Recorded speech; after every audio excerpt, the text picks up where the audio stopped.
Hello प्यारे बच्चों, स्वागत है आप सभी का दीपांशु क्लासेस के इस यूट्यूब चैनल पर। मैं दीपांशु यादव आप सभी का अपने यूट्यूब चैनल पर हार्दिक स्वागत करता हूं। प्यारे बच्चों, आज का हमारा टॉपिक है कक्षा 9 हिंदी गद्य खंड पाठ नंबर 1 जो है बात, जिसके लेखक हैं पंडित प्रताप नारायण मिश्र जी। इस पाठ के आपके लेखक हैं। तो यह जो वीडियो है यह लेक्चर नंबर 8 है, यानी क्लास संख्या 8 है। इससे पहले हमने 7 क्लास पढ़ा दी है, जिसका आपको लिंक क्या बोलते हैं डिस्क्रिप्शन में भी मिल जाएगा। और आप जा कर के प्लेलिस्ट जब देखेंगे तो प्लेलिस्ट में 7 वीडियो आपके क्रम से लगे हैं, आप जा कर के उनको पढ़ लीजिएगा। तो चलिए आज हम शुरू करते हैं। आज का हमारा टॉपिक है पंडित प्रताप नारायण मिश्र का जीवन परिचय पढ़ना। तो आज हम पढ़ेंगे पंडित प्रताप नारायण मिश्र जी का जीवन परिचय। जीवन परिचय में आप पहली हेडिंग लगाइए संक्षिप्त जीवन परिचय। संक्षिप्त जीवन परिचय में सबसे पहले हम देखते हैं इनका नाम। इनका नाम पंडित प्रताप नारायण मिश्र। दूसरी हेडिंग होगी जन्म इनका हुआ 1856 ईस्वी में। जन्म स्थान इनका है बैजे नामक गांव, जो कि उन्नाव जिला पड़ता है। उन्नाव जिला कहाँ है? उत्तर प्रदेश में है, यानी यूपी के उन्नाव जिले में इनका जन्म हुआ था। इनके पिताजी का नाम है संकटा प्रसाद मिश्र। नाम याद रखिएगा, संकटा प्रसाद मिश्र है। संकटा, क्योंकि कभी कभी हो जाता है संकटा की जगह हम संकठा लिख देते हैं, इसलिए ठा को नहीं टा लिखना है। संकटा प्रसाद मिश्र इनके पिताजी का नाम। अब देखते हैं इनकी मृत्यु। इनकी मृत्यु हुई है कब? 1894 ईस्वी। तो ये आप ध्यान से 2 चीज़ याद रखिए कि इनका जन्म हुआ 1856 ईस्वी, इनकी मृत्यु हुई 1894 ईस्वी। ये 2 चीज़ आप गलती से भी मतलब भूल से भी गलती नहीं करेंगे, नहीं तो आपका जीवन परिचय गलत मान लिया जाता है, क्योंकि मेन ही होता है आपका जन्म और मृत्यु। तो आप इन 2 चीज़ों को ज़रूर ध्यान रखिएगा। बीच में कहेंगे थोड़ा मिस्टेक हो जाता है, चल जाता है, लेकिन अगर आप इनका जन्म और मृत्यु गलत लिख देंगे तो फिर जीवन परिचय में आपके नंबर कटने लगते हैं। तो इसलिए आप जन्म और मृत्यु को एकदम दिमाग में बैठा लीजिए कि 1856 में इनका जन्म हुआ और 1894 में इनकी मृत्यु हुई। आप 2-3 बार ऐसे बोलते रहेंगे, रिपीट करते रहेंगे, तो आपका दिमाग बस जाएगा, बैठ जाता है। अब देखते हैं इनकी प्रमुख कृतियाँ कौन कौन से हैं। कृतियाँ बोले तो रचनाएं, चाहे आप कहें रचनाएं और चाहे आप बोलें कृतियाँ, दोनों एक ही बात है।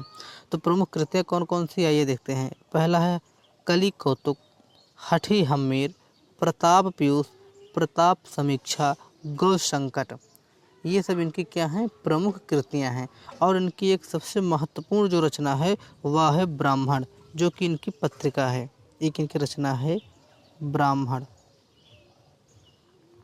यह इनकी पत्रिका है प्रताप नारायण मिश्र जी की। तो इसको आप जरूर ध्यान दीजिएगा, इनकी एक पत्रिका है ब्राह्मण। तो संक्षिप्त परिचय में आपने देख लिया ना कि आपको कितनी चीज़ लिखना है। थोड़ा छोटा कर दें ताकि आपको पूरा संक्षिप्त परिचय एक ही स्लाइड में दिख जाए, ठीक है। ये इतना आपका पूरा संक्षिप्त परिचय है, यहाँ से लेकर के आपका पूरा संक्षिप्त परिचय है, यहाँ से लेकर यहाँ तक आपको एक फ्रेम में हमने पूरा सेट कर दिया। अब देख लीजिए कि आपको इतना ही लिखना है जीव संक्षिप्त परिचय में।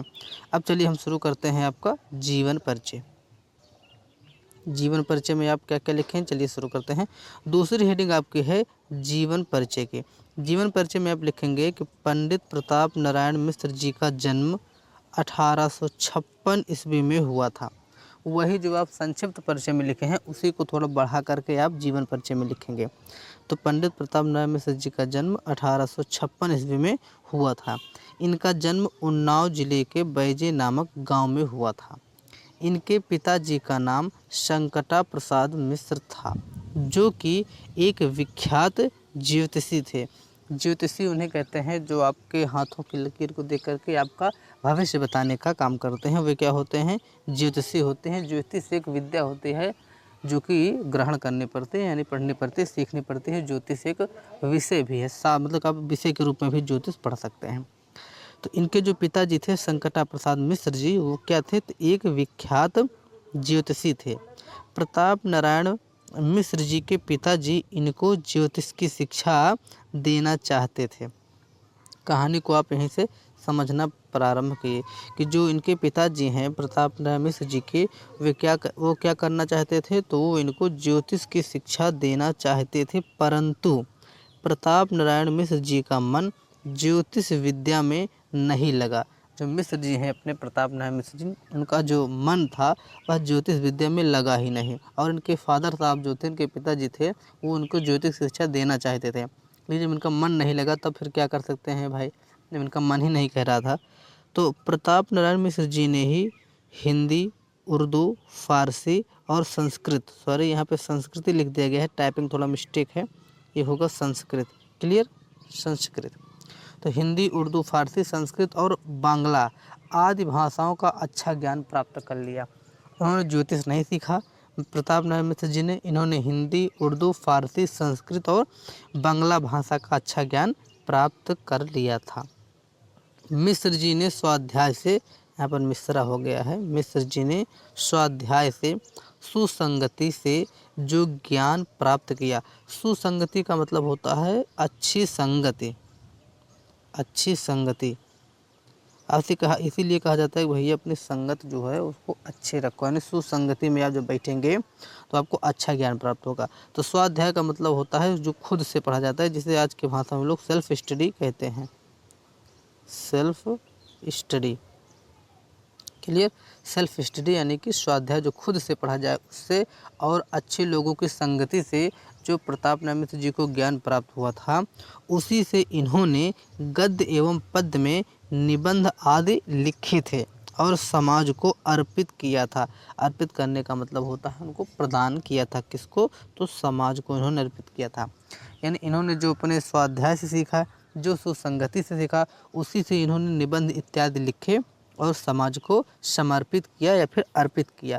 मात्र 38 वर्षों की अल्प आयु में प्रताप नारायण मिश्र जी का निधन कानपुर में ही हो गया। तो इतना छोटा सा आपको लिखना है, ज़्यादा लंबा चौड़ा करना नहीं है, क्योंकि लिखना आपको 80 शब्द में ही है। 80 शब्द के लिए ज़्यादा माथापच्ची करने की आवश्यकता नहीं है, आराम से 80 शब्द में आपको इतना लिख देना है। तो इस प्रकार से इनका जो जीवन परिचय है वो भी आपने लिख लिया। एक बार आपको फिर से इसे दिखा दे रहे हैं क्या क्या लिखना है आपको। जीवन परिचय में ऐसे आप जीवन परिचय हेडिंग लगाएंगे, फिर आराम से आपको इसी प्रकार से लिखते लिखते यहाँ तक आ जाना है। इतना आप याद कर लीजिए, अपने नोट्स में जरूर तैयार कर लीजिए तो आपको याद रहेगा। अब तीसरी जो आपकी हेडिंग है वो है प्रमुख रचना के। प्रमुख रचना में आपको क्या लिखना है, आप ध्यान में रखिए कि जब भी आप किसी लेखक का जीवन परिचय लिखेंगे तो आपको 3 हेडिंग आपको ज़रूर लगानी होगी। पहला संक्षिप्त परिचय की, दूसरा आपको जीवन परिचय की, कि आपको जीवन परिचय क्या देना है, तीसरा आपको प्रमुख रचना के। इन 3 हेडिंग के माध्यम से जब आप लिखेंगे, किसी भी लेखक का जीवन परिचय लिखेंगे, तो आपको पूरा का पूरा नंबर मिल जाएगा, फिर आपके कटने के चांस नहीं रहते हैं। ये होता है एक अच्छा तरीका जिससे आप जीवन परिचय अच्छे से लिख पाएंगे। तो चलिए हम तीसरी हेडिंग लगाते हैं प्रमुख रचना की। प्रमुख रचना में आप क्या लिखेंगे, प्रमुख रचना इनकी है कि मिश्र जी ने अपनी अल्प आयु में ही लगभग 40 पुस्तकों की रचना की। इसमें से अनेक कविताएं हैं, नाटक हैं, निबंध है, आलोचना है इत्यादि, ये सब सम्मिलित हैं। इनमें से कुछ रचनाएं निम्नलिखित हैं। तो आपको इतना आडंबर लिखने की कोई आवश्यकता नहीं, तो मैंने आपके समझाने के लिए ये सब इतना लिखा है। आप हेडिंग लगाइएगा प्रमुख रचना। प्रमुख रचना में आपको उनकी जितनी रचनाएं याद हैं आप इन सबको आराम से एक लाइन में लिख दीजिएगा। जैसे प्रताप पीयूष है, कलि प्रभाव है, हठ हम्मीर है, गौ संकट है, प्रताप समीक्षा है, निबंध नवनीत है, मन की लहर है, श्रृंगार विलास, लोकोक्ति शतक है, प्रेम पुष्पावली है, प्रताप लहरी है। ये सब इनकी इत्यादि रचनाएं हैं। तो आप ऐसे याद कर लीजिएगा और इनको लिख दीजिएगा। जैसे आप कहेंगे कि ये जो बगल में लिखा गया है मौलिक निबंध, नाटक, काव्य रचना, ये सब क्या है, ये सब विधा होती हैं। जैसे प्रताप पीयूष, निबंध नवनीत, प्रताप समीक्षा, जो इनकी 3 रचनाएं हैं ये आपकी मौलिक निबंध संग्रह में संकलित है, यानी कि यह निबंध विधा की रचना है। कलि प्रभाव, हठी हम्मीर, गौ संकट, यह इनका नाटक है। मन की लहर, श्रृंगार विलास, लोकोक्ति शतक, प्रेम पुष्पावली, प्रताप लहरी, ये सब इनकी काव्य रचनाएं हैं। तो अगर आपको पूर्ण रूप से याद हो जाए कि आप इनकी विधा भी तैयार कर सकते हैं तो आप विधा के साथ तैयार कीजिए। अगर मान लीजिए आपको विधा के साथ नहीं तैयार होता है तो आप प्रताप नारायण मिश्र की 5 रचनाएं याद कर लीजिए, इसी को लिख दीजिएगा।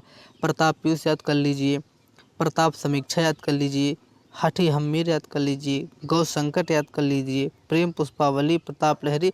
आप जिसमें प्रताप लिखा है उसी रचना को याद कर लीजिए तो आपका काम चल जाएगा। और अगली इनकी महत्वपूर्ण रचना है ब्राह्मण, इसको आप जरूर लिखिएगा। ब्राह्मण एवं हिंदुस्तान, ये 2 पत्रिका हैं जिनका संपादन इन्होंने किया था। इन 2 रचनाओं को भी आप कंठस्थ कर सकते हैं कि ब्राह्मण और हिंदुस्तान ये 2 पत्रिकाएं प्रताप नारायण मिश्र जी की हैं। तो इस प्रकार से आप इनका जीवन परिचय कम शब्दों में आराम से लिख सकते हैं। अब आप इसका नोट्स ज़रूर बना लीजिएगा। चलिए फिर चलते चलते आप सभी को थोड़ा सा जानकारी दे दें कि अगर आप सभी को वीडियो पसंद आया है, तो आप सभी लोग वीडियो को लाइक कर दीजिए, चैनल को अपने सब्सक्राइब कर दीजिए। Deepanshu classes 6 to 12th and competitive exam ये अपना यूट्यूब चैनल है, आप लोग सब्सक्राइब कर दीजिए। और आप लोग इससे पहले जो 7 वीडियो और अपलोड हैं आप उनको जा कर के यूट्यूब पर देख सकते हैं।